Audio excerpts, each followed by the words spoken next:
উঠানটা ভালো করে ঝাড়ু দিতে না পারায় অনেকগুলো কথা শুনিয়ে দিল শাশুড়ি। আমি মাথা নিচু করে ওনার কথাগুলো শুনছিলাম, আর চোখের পানি গড়িয়ে দুগাল বেয়ে বেয়ে পড়ছিল।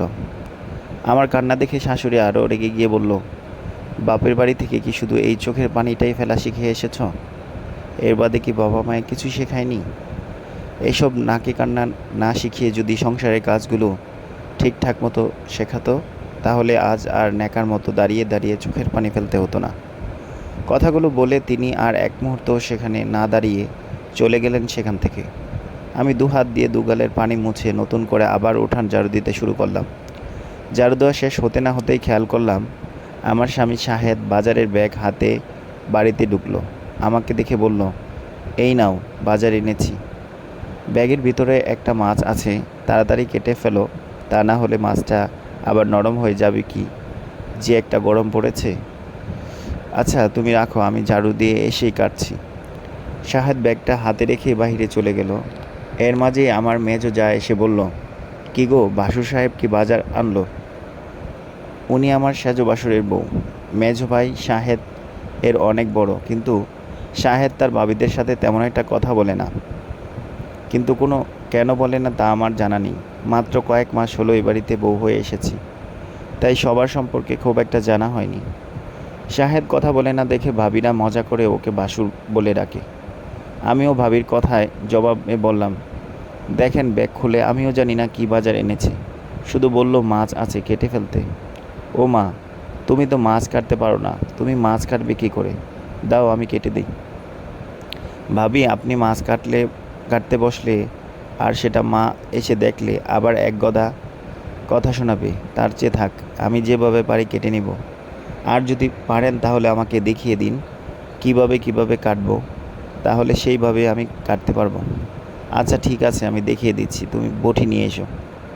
বাবির কথায় একগাল হাসি নিয়ে বটি নিয়ে দৌড়ে গেলাম মাছ কাটতে। বাবি পাশে বসে দেখিয়ে দিল কিভাবে কাটতে হয়। আমি সেইভাবেই কেটে নিলাম। মাছ কেটে নিয়ে এসে সব কিছু গোছগাছ করে রান্না করতে বসলাম। গ্রামের দিকে সাধারণত সকালে রান্না সেরে নেয়া আবার সেই বিকেলে রান্না করে, তাই আমিও তাদের মতোই অভ্যস্ত হয়ে গেছি। রান্না করতে করতে প্রায় সন্ধ্যা হয়ে গেল। আমি রান্না করে সব কিছু গুছিয়ে রুমে রেখে কল পাড়ে গেছি হাত মুখ ধুবো বলে। এমন সময় শাহেদ এসে ডাকাডাকি শুরু করে দিছে। আমি কলপাড়ে যেতেই কানে এলো শাশুড়ি শাহেদকে বলল, লজ্জা শরমের কথা কি খেয়ে বসে আছো? বউয়ের নাম ধরে ডেকে ডেকে বাড়ি মাথায় করছো। তুমি বাইরে থেকে এসেছো, ঘরে যাবা, বউ যখন আসবে আসবে, এভাবে চিল্লায় নাম ধরে ডাকার কি আছে? শাহেদ কোনো কথা না বলে রুমে চলে গেল। আমি কিছুক্ষণ আড়ালে দাঁড়িয়ে থেকে রুমের দিকে গেলাম। ইচ্ছে করেই কিছুক্ষণ পরে গেলাম, কারণ শাহেদের রুমে ঢোকার সাথে সাথে গেলে কোনো কথা বলে বসে কে জানে, তাই একটু পরেই গেলাম। রুমে গিয়ে দেখলাম শাহেদ শুয়ে আছে। আমি জিজ্ঞেস করলাম, কি হলো, ডাকছিলে কেন? এমনি ডাকছিলাম, বাড়িতে এসে দেখলাম তুমি নাই, তাই ডাকছিলাম। ও হুম।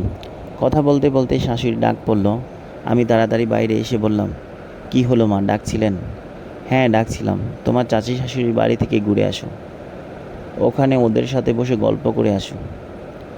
কিন্তু মা, এখন রাত হয়ে গেছে, আমি আপনার ছেলে তো ঘরে, তাতে কি হয়েছে?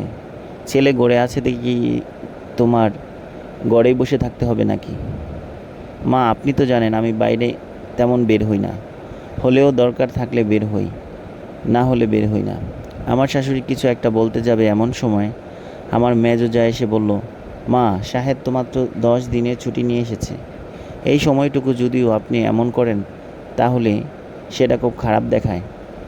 শাহেদ চাকরি করে, আর তাই চাকরির ক্ষেত্রে বাইরে থাকতে হয় বেশিরভাগ সময়।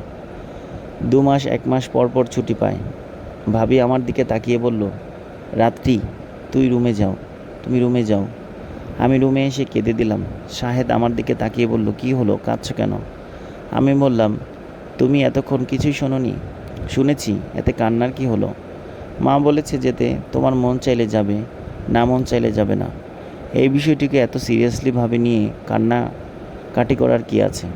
আমি অবাক হয়ে কিছুক্ষণ শাহেদের দিকে তাকিয়ে রইলাম, কারণ তাকে সেই মুহূর্তে বলার মতো আমার কাছে কোনো জবাব ছিল না। আমি কোনো কথা না বলে একপাশ এসে শুয়ে রইলাম। শুয়ে থাকতে কখন যে ঘুমিয়ে গেছি বুঝতেই পারিনি। কারো হাতের স্পর্শ ঘুম ভাঙল। তাকিয়ে দেখি শাহেদ। আমি কোনো কথা বলছি না দেখে বলল, অনেক রাত হয়ে গেছে, খেয়ে নিবে, চলো, মা ডাকছে। তুমি যাও, আমি হাত মুখ ধুয়ে আসছি। বাইরে বেরিয়ে দেখলাম বারান্দায় শাহেদ বসে আছে। আমার শাশুড়ি খাবার বাড়ছে। কলপাড়টা রুম থেকে বেশ খানিকটা দূরে। বাইরে তাকিয়ে খুব অন্ধকার, তাই কেমন ভয় ভয় লাগছিল। শাহেদকে ডেকে বললাম, আমার সাথে একটু চলো তো। আমি তাকিয়ে আছি, শুধু যাও। এখান থেকে তাকিয়ে তুমি কি করবে? ওখানে আমার ভয় লাগলে এখান থেকে তাকিয়ে থেকে লাভটা কি? শাশুড়ি কিছু একটা বলবে বুঝতে পেরে আমি ওখান থেকে না দাঁড়িয়ে এক প্রকার রেগে জোরে জোরে চলে গেলাম কলপারে। হাত মুখ ধুয়ে এসে খেতে বসলাম। আমার ছোটোবেলা থেকেই মাছের মাথার খুব পছন্দ। বাড়িতে কোনো মাছ আনলে মাছের মাথা আমার চাই। দু ভাই বোন খুনসুটি মারামারি লেগে যেত মাছ এর মাথা খাওয়া নিয়ে। আবার মাঝে মাঝে ভাই বলতো, থাক, আমি খাবো না, আপু আপনিই খান। তারপর আপনার যখন বিয়ে হয়ে যাবে, শ্বশুরবাড়ি চলে যাবেন, তখন সব মাছের মাথা আমার একাই খাবো, কি মজা হবে বলে আবার আম্মুকে সাক্ষী মানত। আম্মুও হাসতো আর ওর কথা সায় দিত। পরে আব্বু যখন দেখলো প্রতিনিয়ত এভাবে দু ভাই বোনের লেগে যায়, তখন থেকে মাছ আনলে দুটো করে মাছ আনতো, যেন আর খুনসুটি না হয়। আমার বিয়ের পরও শাহেদ বিষয়টা কয়েকবার দেখেছে। বিয়ের পর জামাই থাকলে মাছের মাথা সাধারণত জামাইকে দেয়। আমার আম্মুও সেটাই করতো, কিন্তু শাহেদ জানে যে আমার পছন্দ, তাই আমাকেই দিয়ে দিত। খেতে বসার পর আমার শাশুড়ি মাছের মাথাটা তুলে শাহেদের প্লেটে দিল, আর আমি একটা পেটের মাছ নিয়ে খাওয়া শুরু করলাম।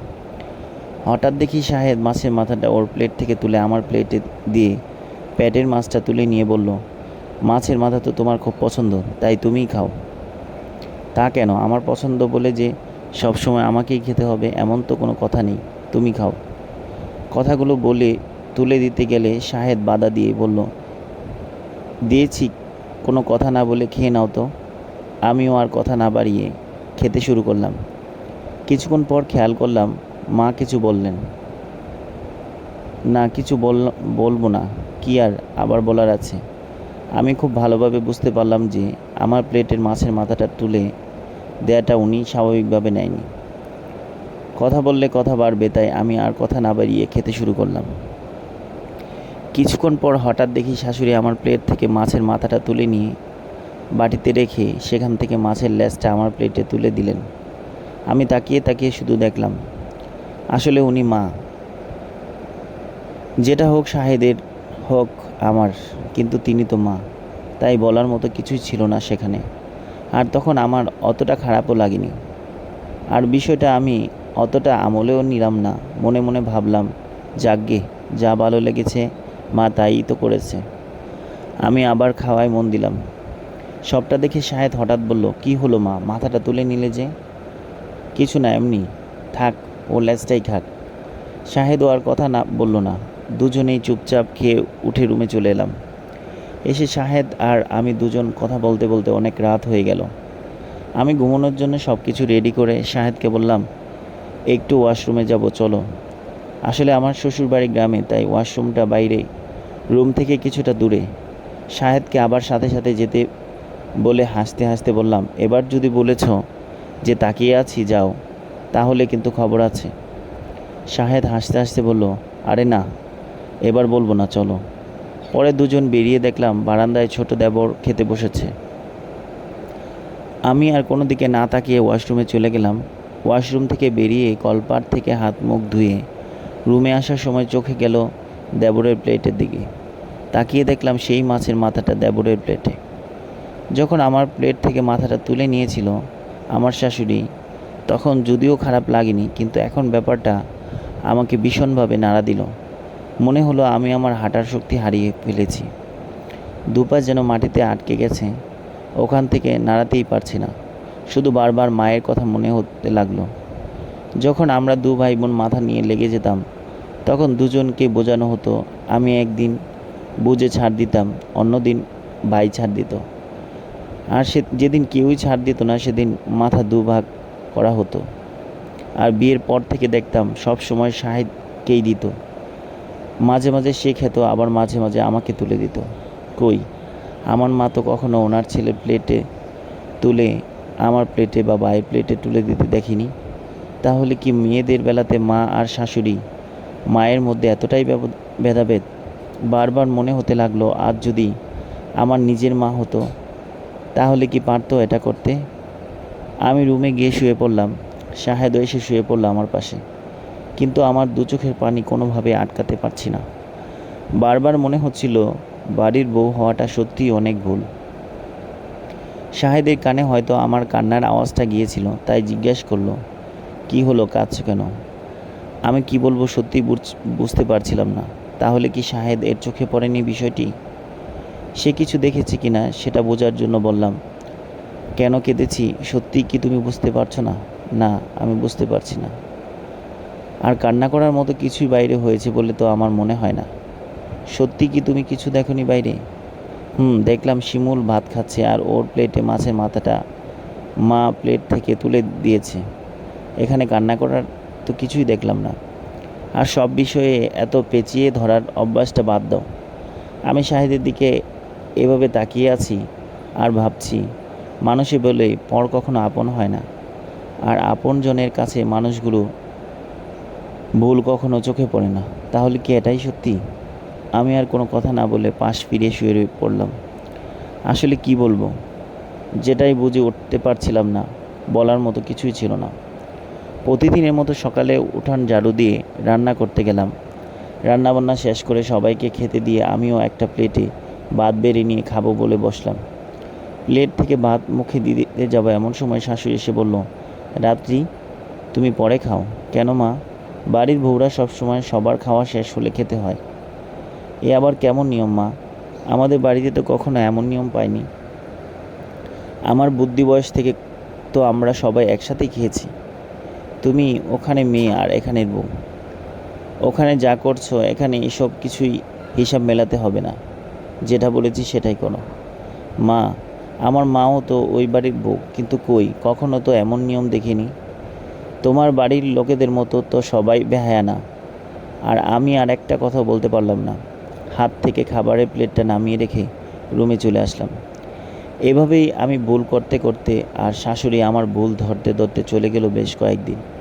এদিকে শাহেদের ছুটিও শেষের পথে। এক রাতে সবাই উঠানে দাঁড়িয়েছিলাম। সে সময় আমার বড় যা খেতে ডাকলো। আমি দাঁড়িয়ে চাচি শাশুড়ির কথা বলছিলাম, তখন শাহেদ এসে আমার একটা হাত ধরে বলল, চলো খেয়ে আসি। আমিও বললাম, যাও, আমি আসছি। আর কিছু না বলে শাহেদ চলে গেল। আমিও খানিক বাদে চলে এলাম।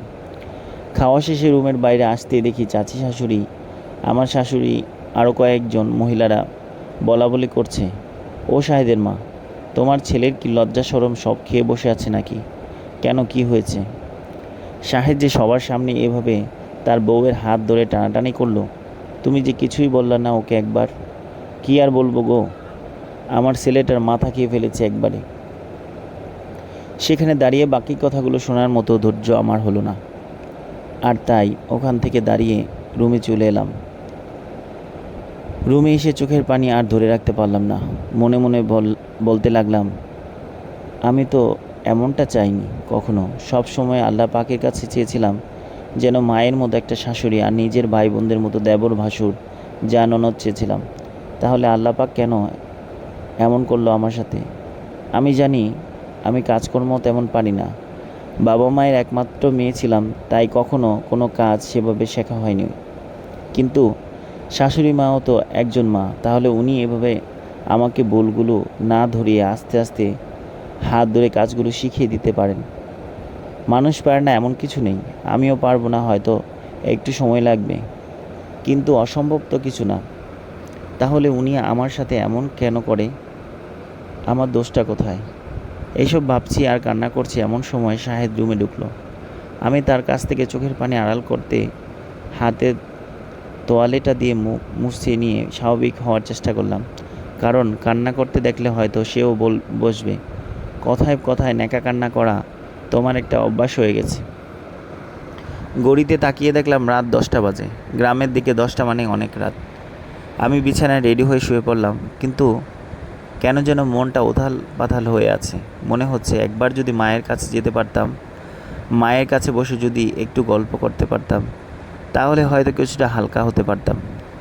শাহেদকে কি একবার বলবো যে কাল একবার আমাদের বাড়ি থেকে ঘুরে আনার জন্য? এবার সাহস হয়নি বলি আবার ভাবি থাক, বলবো না। যদি না নিয়ে যায় তাহলে কষ্টটা আরও বেশি বেড়ে যাবে। এইভাবে ভাবতে ভাবতে একটা সময় ঘুমিয়ে পড়েছিলাম। পরদিন সকালে কারো জোরে জোরে চিৎকার, এই ঘুমটা হালকা হয়ে এলো। আবার কারো হাতের স্পর্শ অনুভব করলাম। তাকিয়ে দেখি শাহেদ আমাকে ডাকছে। আমি দুচমুচিয়ে উঠে জিজ্ঞেস করলাম, কি হলো, কি হয়েছে বাইরে? না তেমন কিছু না, তুমি একটু সকাল সকাল ওঠার চেষ্টা করো। ঘড়ির দিকে তাকিয়ে দেখলাম 7টা বাজে। বুঝতে পারলাম উঠতে দেরি হয়ে গেছে, তাই শাশুড়ি চিৎকার চেঁচামেচি করছে। আমি তাড়াতাড়ি উঠে বাইরে যেতেই শাশুড়ি বলল, স্বামীর সংসার করতে সেইভাবে বেলা 12টা বাজালে উঠে চলবে না। ভোরবেলা ওঠার অভ্যাস করতে হবে, তা না হলে স্বামীর ভাত জুটবে না কপালে। মা, কাল রাতে ভালো ঘুম হয়নি গরমে, তাই একটু দেরি হয়ে গেছে।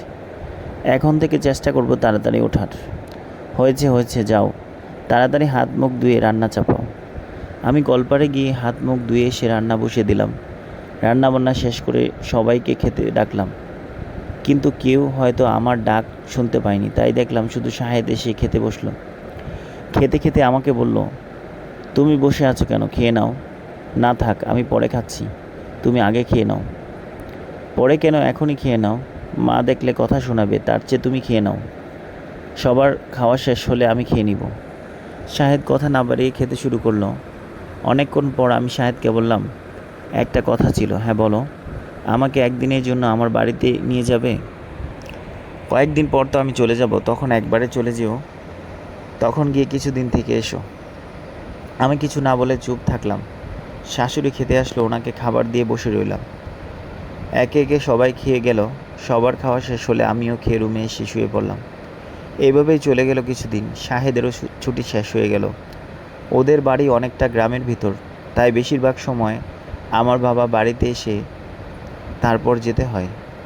গাড়ির টিকিট কেটে আসলে গাড়ি রাত 10টায় আসে।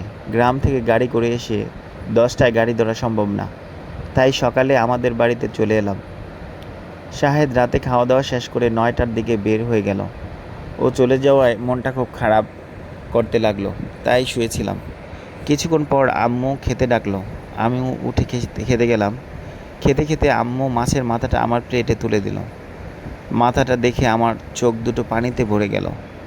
আস্তে আস্তে মাথাটা তুলে ভাইয়ের প্লেটে দিয়ে বললাম, আজ থেকে যত মাছ আনবে সব মাছের মাথা তুই খাবি, আর কখনো মাথা নিয়ে তোর সাথে ঝগড়া করব না রে। কেন আপু? এমনি রে, তুই খাতো। ভাই ছোট মানুষ, সে খুশিতে মাথাটা খেতে লাগলো। মা বলল, কি হয়েছে, কাঁদছিস কেন? আর মাথা ওর প্লেটে তুলে দিলি কেন? এমনি মা। মাছের ওপর কেন জানি একটা বিরক্তি চলে গেছে, অরুচি চলে গেছে। দাও তো, আমাকে তরকারি বাটিতে দাও। তরকারি বাদে ভাত খাবো কি নাকি? তরকারি বাটিটা মায়ের কাছ থেকে নিয়ে লেজটা তুলে নিয়ে খেতে শুরু করলাম। আবু এতক্ষণ সবটা দেখে বলে উঠল, লেজ কেন নিলি? তুই তো মাছের লেজ খাস না, কাটা বেশি দেখে। তাতে কি হয়েছে, এতদিন যেসব জিনিস খাইনি সেগুলো এখন থেকে খাওয়ার অভ্যাস করতে হবে।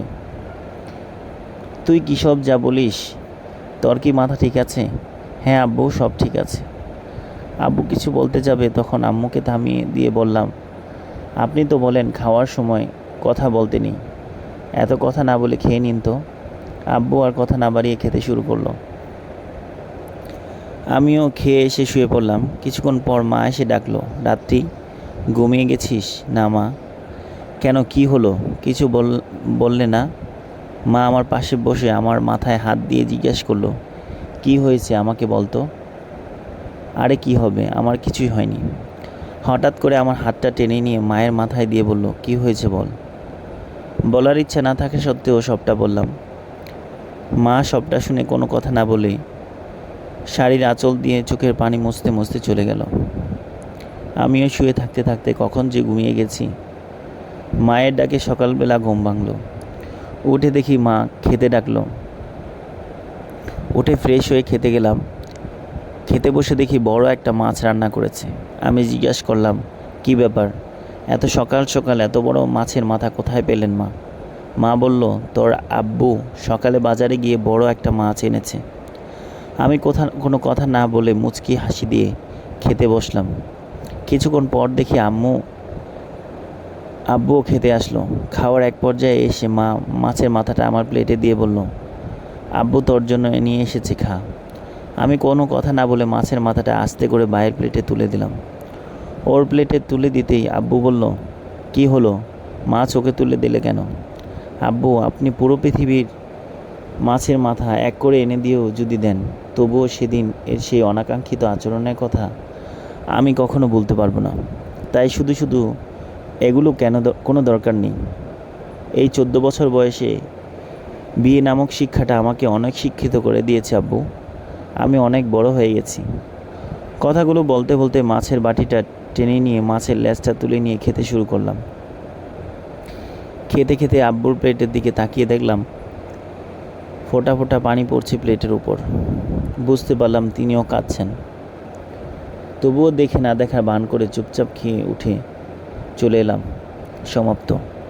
গল্পটা শুধু একটা গল্প না, এটা হয়তো কারো জীবনে ঘটে যাওয়া একটা ঘটনার একটা অংশ। এই নীরব চোখে পানি ফেলা মেয়েগুলো যখন একটা সময় পরে এসে প্রতিবাদী হয়ে উঠবে, তখন তার চেয়ে খারাপ আর কেউ হবে না। সেটা হয়তো আমার পরিবারের কাছে, হয়তো সমাজের কাছে। যতক্ষণ তুমি চুপ থাকবে ততক্ষণ তুমি শ্রেষ্ঠ, আর যখন তুমি মুখ খুলবে তখনই তুমি দজ্জাল বউ। এটাই আমাদের সমাজের বাস্তবতা। সমাপ্ত।